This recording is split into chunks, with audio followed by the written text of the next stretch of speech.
Merci de vous joindre à nous pour ce beau webinaire. Aujourd'hui, on a deux gros sujets. Donc, on va avoir un premier 20 minutes sur notre présentation du portrait des dons alimentaires dans les écoles primaires du Québec. Donc, moi, Charlène Blanchette, qui est nutritionniste et chargée des dossiers en alimentation, je vais présenter avec Valérie Garceau, qui est analyste recherchiste à l'Association pour la santé publique du Québec. Un premier, donc 20 minutes sur ce portrait. Ensuite, ça va être suivi tout de suite d'une présentation de 10 minutes sur le tout nouveau système d'information scolaire avec Amélie Boulanger. Et pour conclure cette belle demi-heure, on va avoir une période de questions qui va rassembler vraiment le contenu des deux présentations. Pour commencer, un petit mot sur la Coalition Poids. Donc, la Coalition Poids est un projet de l'Association pour la santé publique du Québec. Notre mission, en fait, c'est de revendiquer des changements dans les lois, les règlements et les politiques publiques afin de faire en sorte que nos environnements soient plus sains. Quand on dit plus sain, c'est en fait que ce soit simplement plus facile de manger sainement et de pratiquer de l'activité physique au quotidien. On est appuyé en fait par plus de 700 partenaires issus d'une variété de domaines. On parle de la santé, l'éducation, l'environnement, etc. Puis les dons alimentaires, ça s'inscrit dans un contexte qui est particulier. Donc, je vais laisser Valérie mettre la table sur ce beau sujet. Donc, bonjour à tous. Lorsqu'on parle des dons alimentaires ou encore de comment combler la faim des élèves, l'insécurité alimentaire, ça devient un sujet qui est incontournable. D'ailleurs, au Québec, on a vu que c'était une problématique qui était en hausse et qui va frapper plus durement les ménages avec enfants. On a donc des données de l'INSPQ qui nous disent que près d'un ménage québécois sur 4 serait touché par l'insécurité alimentaire, mais ce pourcentage va avoir tendance à monter jusqu'à une famille sur 3 pour les ménages qui ont des enfants d'âge mineur. Le bilan fin de 2022 des banques alimentaires du Québec vont également dans le même sens en disant qu'ils ont noté une hausse de 33 % des demandes d'aide alimentaire depuis 2019. Et on note également qu'environ 34 % des bénéficiaires de ces dons-là sont des enfants. Or, on sait que l'insécurité alimentaire, ce n'est pas sans conséquences pour les enfants. Ça va avoir plusieurs répercussions, entre autres sur leur santé physique et mentale, mais également sur leur performance scolaire. C'est donc une barrière à la saine alimentation sur laquelle on se doit d'agir. C'est également une problématique qui va se faire ressentir jusque dans les milieux scolaires qui vont avoir recours à diverses pratiques, dont le recours aux dons alimentaires pour pouvoir subvenir aux besoins de leurs élèves. Donc, les dons alimentaires, pourquoi s'y intéresser? Donc, premièrement, une petite définition. Nous, on l'a vraiment campé comme étant tous les aliments qui sont offerts gratuitement aux écoles en vue d'être distribués aux élèves, mais c'est hors des mesures d'aide gouvernementale. Donc, ça peut venir d'une foule de provenances.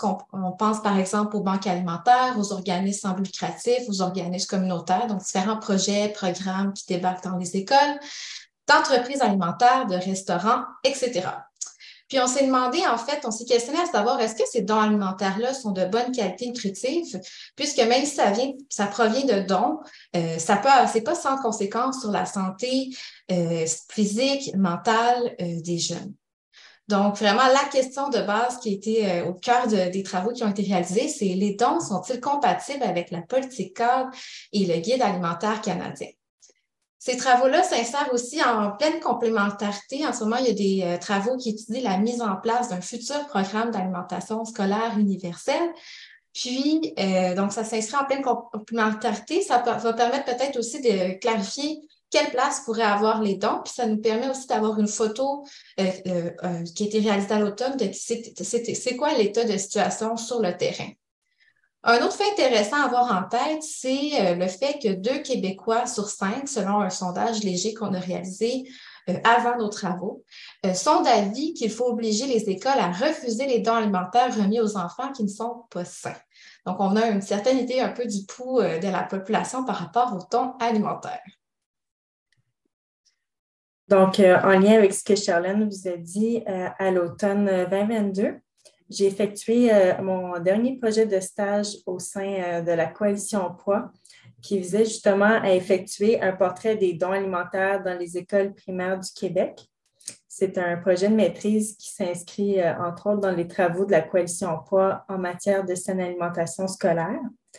On a donc fait une collecte de données du 14 octobre au 4 novembre 2022 auprès d'intervenants scolaires dans les écoles primaires du Québec. On a eu des données qui étaient quantitatives par rapport à ce qui était offert, mais également à la fréquence et à la provenance des dons alimentaires dans les écoles. C'est sûr qu'on ne sait pas c'est quoi la quantité des aliments qui sont offerts dans les écoles, mais on a quand même pu se prononcer sur la qualité nutritionnelle globale des aliments, entre autres parce que les répondants avaient la possibilité de cocher ou d'inscrire les aliments qui étaient offerts généralement dans leur milieu. On a aussi des belles données qualitatives par rapport à la perception des intervenants sur les barrières à la saine alimentation scolaire qu'on va aborder un peu plus loin, mais aussi sur l'acceptabilité sociale d'avoir recours aux dons, en particulier si les aliments sont de moins bonne qualité nutritive. Donc, même si notre échantillon n'était pas statistiquement représentatif de l'ensemble du Québec, on a quand même eu un échantillon assez varié et de taille assez grande pour avoir une bonne idée globale des pratiques qui se font à travers la province. On a donc eu des réponses de 15 régions administratives du Québec, dont principalement la Montérégie, l'île de Montréal et la capitale nationale. Pour les intervenants scolaires sondés, on a eu des réponses de 273 participants qui avaient des profils d'emploi vraiment variés, comme vous pouvez voir, avec une majorité qui était soit des techniciens ou des techniciennes en garde scolaire, des membres de la direction ou encore des enseignants et des enseignantes. Lorsqu'on regarde la présence de dons dans les écoles, en fait, il y a 64% des intervenants sondés qui ont mentionné avoir reçu ou recours à des dons alimentaires entre 2020 et 2022, ce qui représente 176 intervenants sur les 273 intervenants sondés. Donc, c'est une pratique courante dans les écoles. Si on regarde également la fréquence peut être assez variée, mais ça reste qu'on voit c'est offert, parmi ceux qui offrent des dons alimentaires, c'est offert assez souvent. Donc, il y en a la moitié, en fait, des intervenants qui en reçoivent au moins une fois par jour. Puis lorsqu'on regarde au moins une fois par semaine parmi ceux qui en reçoivent, c'est 72% des intervenants qui en reçoivent. Donc, c'est assez, mais on peut voir vraiment que la fréquence, c'est assez variable dans les écoles tout de même. Lorsqu'on regarde la provenance, en fait, encore une fois, très diversifiée, mais lorsqu'on regarde la provenance, c'est principalement les OBNL, les organismes communautaires qui ont été davantage mentionnés. Ensuite vient les banques alimentaires, les épiceries, mais aussi une catégorie haute dans laquelle on a regroupé notamment les dons des particuliers et les fondations. Sinon, on arrive vraiment à une grosse diapositive qui est la qualité nutritive des aliments qui ont été mentionnés avoir été donnés. Donc, on a comparé différentes catégories d'aliments selon leur niveau de transformation. En bleu, ce sont les moins transformés, peu ou pas transformés. Et également en orange, c'est vraiment la catégorie qui représente des aliments qui sont ultra transformés. Donc, on peut voir qu'il y a quand même des catégories dans lesquelles il y a davantage d'aliments sains qui sont offerts. C'est le cas des fruits, des légumes. C'est le cas également du lait nature, notamment. Mais on a pu voir dans notre constat, puis on le voit ici aussi, qu'il y a certaines catégories qui se démarquent dans lesquelles il y a davantage d'aliments ultra transformés qui sont offerts.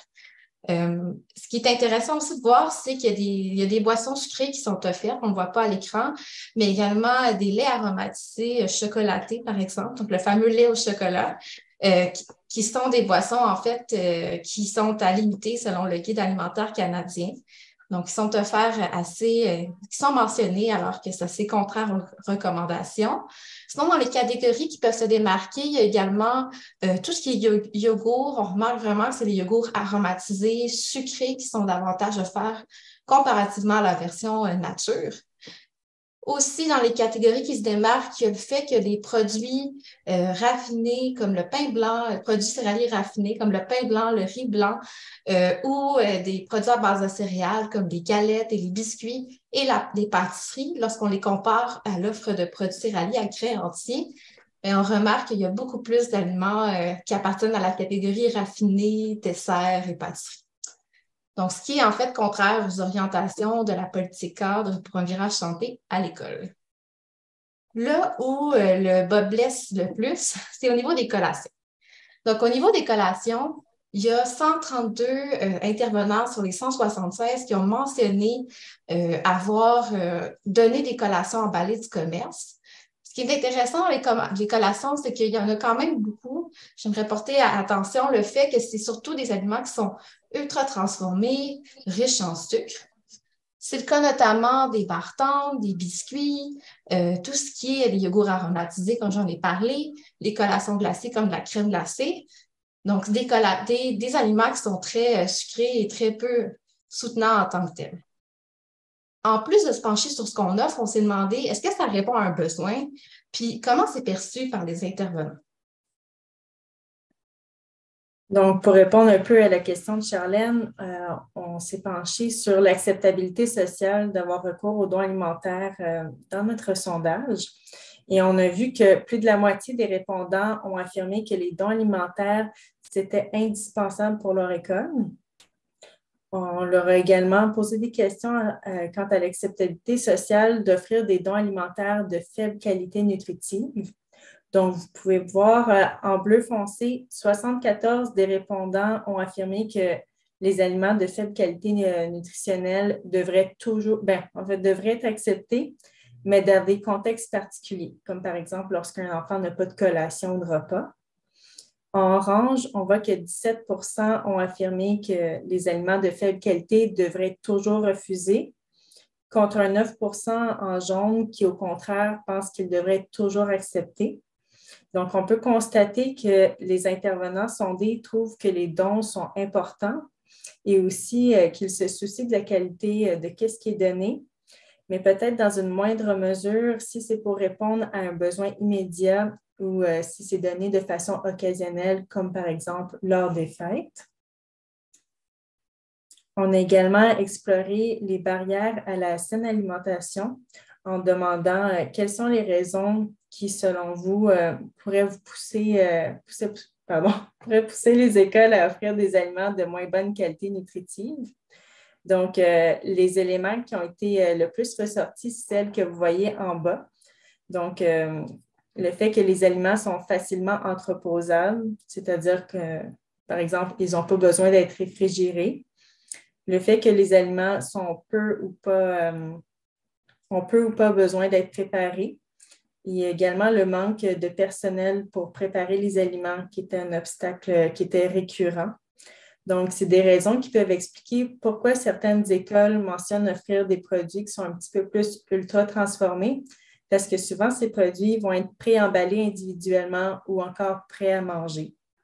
C'est donc des données qui peuvent nous aider à amorcer des réflexions sur la place des dons alimentaires dans les écoles. Donc, quelle est la place des dons alimentaires?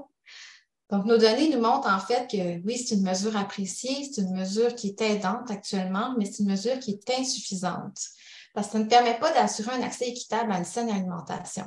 Autant, c'est très variable, autant au niveau de la quantité que de la qualité qui est offerte. Au niveau de la quantité, il y a des écoles qui en ont, il y a des écoles qui n'en ont pas, il y en a qui en ont souvent, il y en a qui n'en ont pas souvent. Donc, c'est assez varié. Puis, on ne devrait pas dépendre des dons, en fait, pour nourrir les enfants. Veux pas, oui, il y a certaines écoles qui en reçoivent actuellement, mais ce n'est pas nécessairement quelque chose qui va toujours rester, donc une offre qui va toujours être présente.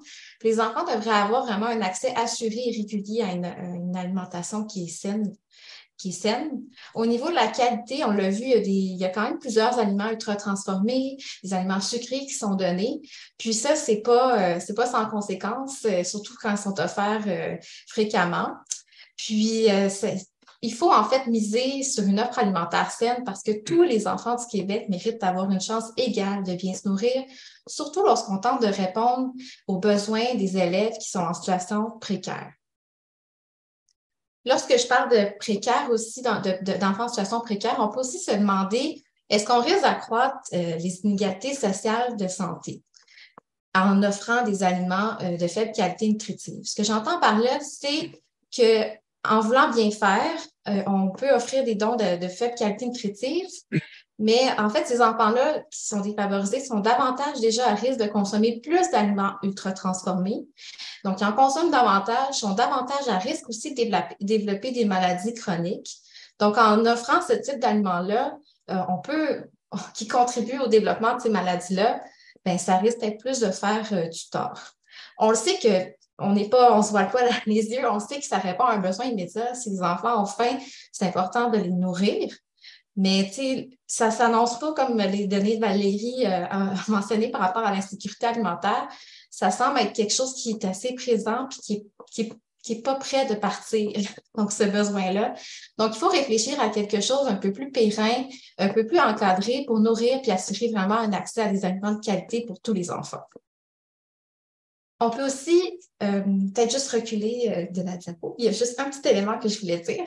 Donc, aussi, on peut se questionner sur l'exposition par le biais des dons alimentaires. Donc, le fait qu'on reçoit des dons de certaines compagnies, par exemple, à des produits particuliers, à des marques particulières.